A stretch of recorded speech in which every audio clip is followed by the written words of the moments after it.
കർണാടകയിലെ ഹംപി എന്ന സ്ഥലത്തെ ഒരു രഥം ആണ് ഈ കാണുന്നത്.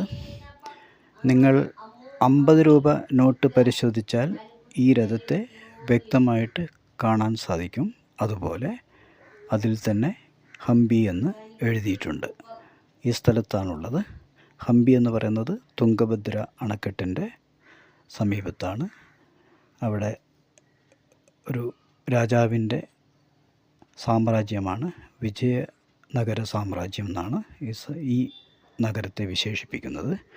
ഇതാണ് ഈ വീഡിയോയിലൂടെ അവതരിപ്പിക്കുന്നത്.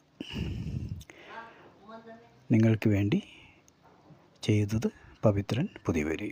സബ്സ്ക്രൈബ് ചെയ്യുക, പ്രോത്സാഹിപ്പിക്കുക, കമൻ്റ് ചെയ്യുക. ഓക്കെ ഓക്കെ ഓക്കെ നന്ദി.